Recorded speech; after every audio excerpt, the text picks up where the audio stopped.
सद्गुरु मेरा सवाल ऐसे नहीं, क्या आपने लेडी गागा को देखा है? सद्गुरु मेरा सवाल शिक्षा प्रणाली के बारे में है जो हर जगह और खासकर भारत में अपनाई गई है। योर लॉर्डशिप माफ कीजिए, मैं एक वकील हूँ।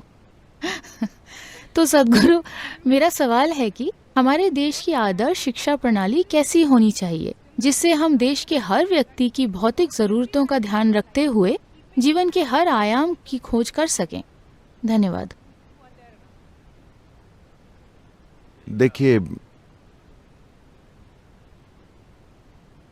ऐसा कोई सिस्टम नहीं है जिसे आप लोगों के लिए बना सकें, क्योंकि हमारे जीवन का समय सीमित है और शिक्षा हमारे जीवन का एक छोटा हिस्सा है। To create ऐसा सिस्टम जो सभी को जीवन के हर पहलू का अनुभव करवाए, नहीं, ये इस तरह काम नहीं करेगा। किसी की रुचि पढ़ाई में है, उसे उस दिशा में जाना चाहिए। कोई बस एक रोजगार चाहता है, उसे उस दिशा में जाना चाहिए। किसी के पास दूसरे प्रकार की काबिलियत है, उसको उस दिशा में जाना चाहिए। मुझे लगता है कि शुरू में ही मैं कहता हूं कि 12 की उम्र तक सभी पर्याप्त रूप से साक्षर हो जाते हैं। वे इस देश में कम से कम 1 या 2 भाषाएं पढ़ सकते हैं। आप अंग्रेजी भाषा और आप स्थानीय भाषा पढ़ सकते हैं, जो भी आपकी मातृभाषा है। इन 2 भाषाओं को आप पढ़ सकते हैं और कागज पर लिखी बात को आप समझ सकते हैं। हमें बच्चे को 12 वर्ष तक इस स्तर तक लाना चाहिए। हमें उनको बहुत सारी चीजों से भरना नहीं चाहिए, बस भाषा और समझ। मैं जो पढ़ता हूं वो समझता हूं, इतना काफी है। अगर आप 12 साल की उम्र तक उन्हें इतना काबिल बना दें तो आप मूल्यांकन कर सकते हैं कि कौशल के आधार पर कौन जा सकता है। उसी चीज में थोड़े ऊंचे स्तर पर किसे जाना चाहिए, किसे पढ़ाई की दिशा में आगे जाना चाहिए, ये करना जरूरी है। अगर ऐसा नहीं होगा तो सभी शिक्षा की मशीन में जबरदस्ती धकेले जाएंगे। लोग आत्महत्याएं कर रहे हैं, 1 या 2 नहीं। in 2016 में 18 बरस से कम के 17,600 युवाओं ने आत्महत्या की, जिसमें लगभग 7,000 बच्चे 15 बरस से कम उम्र के हैं। अगर 12, 13, 14 साल के लड़के और लड़कियां खुद को मार रहे हैं तो क्या हम अपने समाज में कुछ बुनियादी गलती नहीं कर रहे हैं? हेलो, बड़ी उम्र में नहीं बल्कि 12-13 की उम्र के लड़के और लड़कियां जब वे ऊर्जा से भरपूर होने चाहिए उस समय वे अपना जीवन खत्म कर रहे हैं।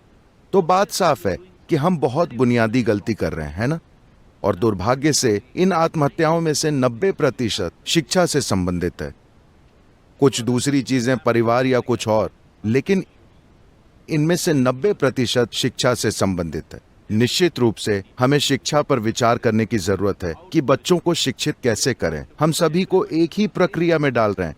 हर व्यक्ति एक ही प्रक्रिया से गुजरने के लिए तैयार नहीं है, यह समझना बहुत जरूरी है। ये बच्चे को संभालने का सबसे क्रूर तरीका है।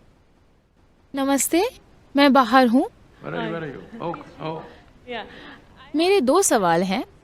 पहला ये कि हम अच्छा करियर कैसे चुनें, और दूसरा कि आपको क्या लगता है कि मूल रूप से तकनीक या खास तौर पर आर्टिफिशियल इंटेलिजेंस शिक्षा में कैसे सहायता कर रही है? ठीक है, Uh, हम पहले दूसरे सवाल का उत्तर देंगे, क्योंकि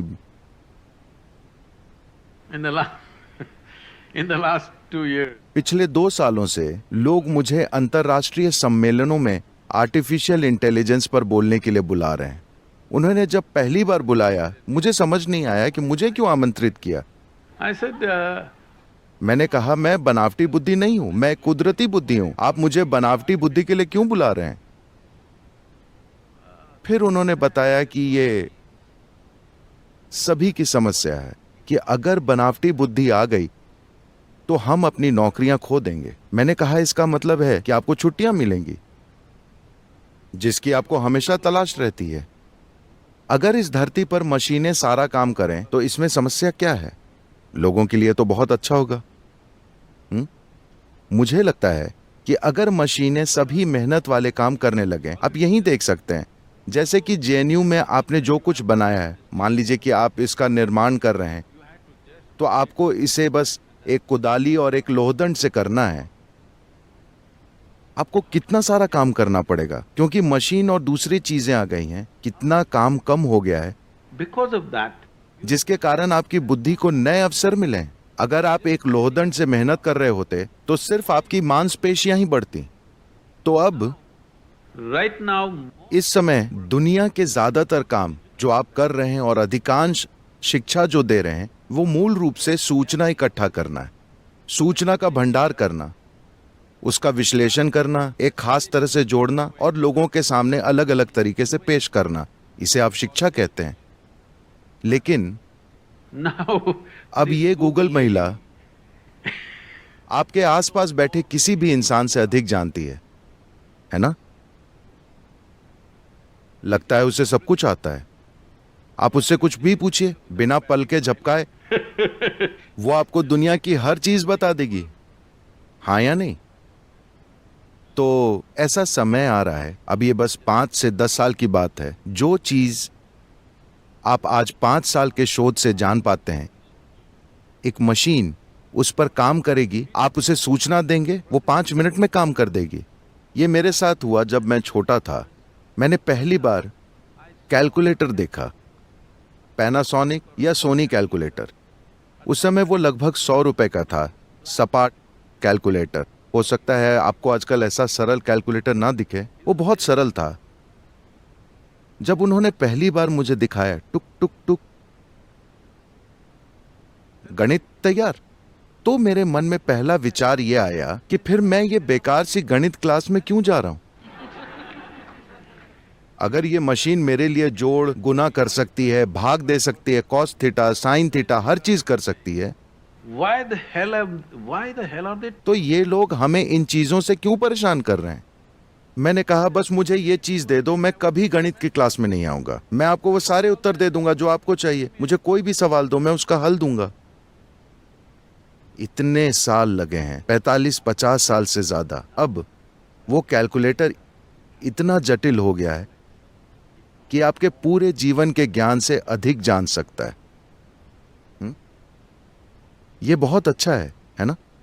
ये बहुत अच्छा है, वाकई बेहतरीन है। क्योंकि जैसे आपका शारीरिक काम मशीनों ने ले लिया था, भौतिक मशीनें, मैकेनिकल मशीनें, अब आपकी बुद्धि का काम एक अलग तरह की मशीन ले रही है। मुझे लगता है कि अब बेहतरीन समय आ रहा है आपको जानकारी इकट्ठा करने, उस पर काम करने, उसके साथ जूझने, उसकी गलत व्याख्या करने, गलत समझने की चिंता ही नहीं करनी।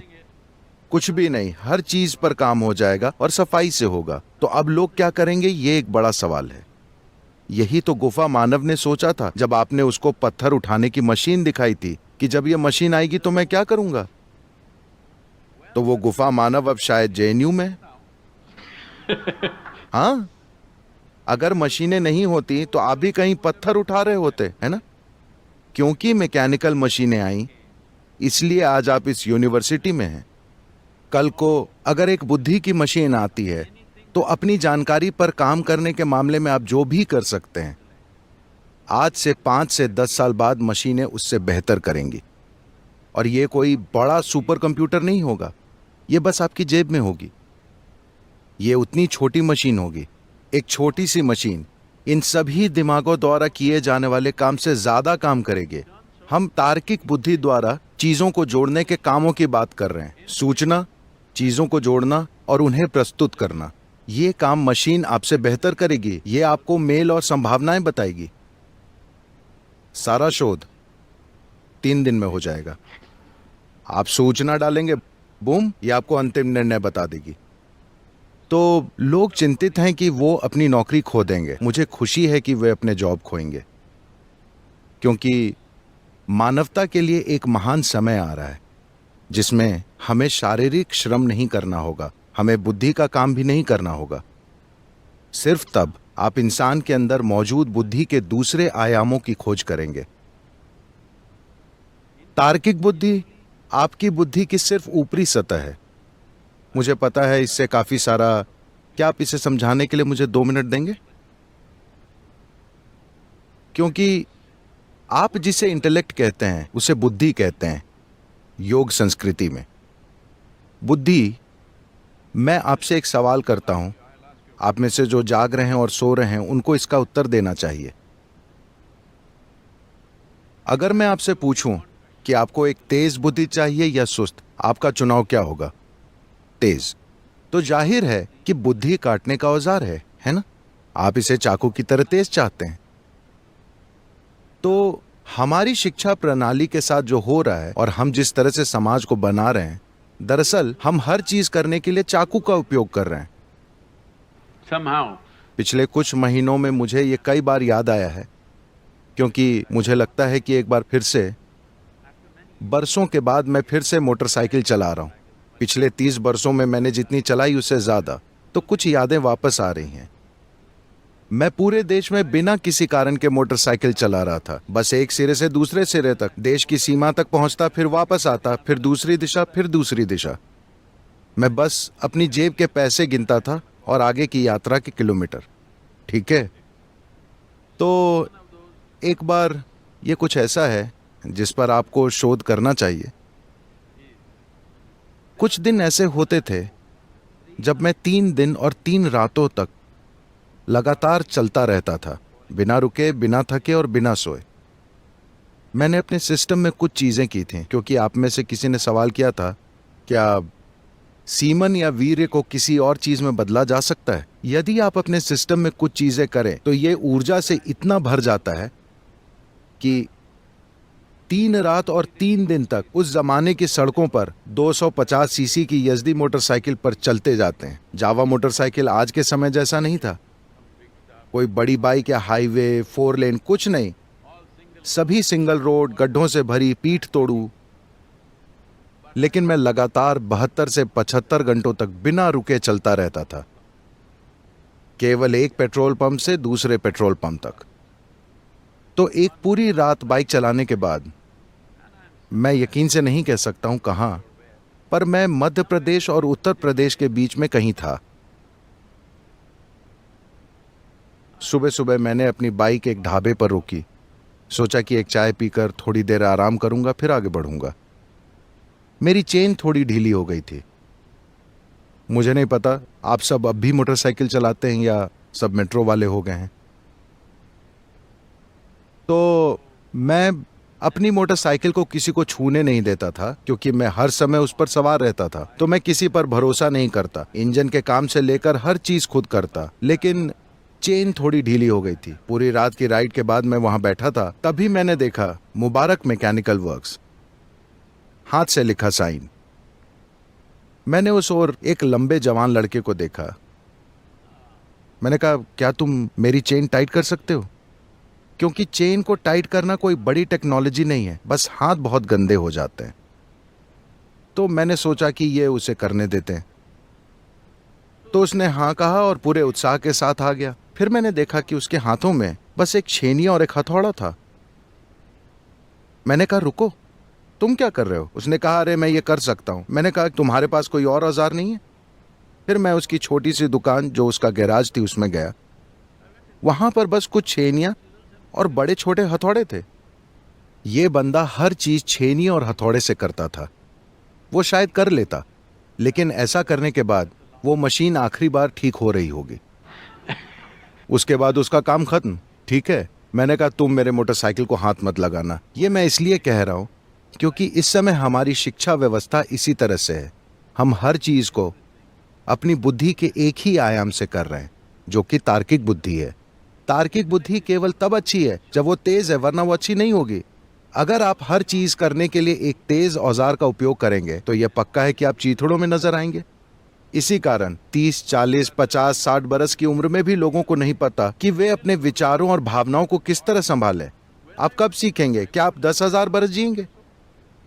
वो समय कब आएगा जब आप सीखेंगे कि अपने विचारों और भावनाओं को कैसे संभालें। आप इसे तनाव कह सकते हैं, बेचैनी कह सकते हैं, कष्ट कह सकते हैं, पागलपन कह सकते हैं। मूल रूप से आप अपने विचारों और भावनाओं को संभालना नहीं जानते, बस इतनी सी बात है ना? इसलिए है क्योंकि आप बुद्धि के एक पहिए पर सवार हैं, जबकि बुद्धि के अनेक पहिए हैं।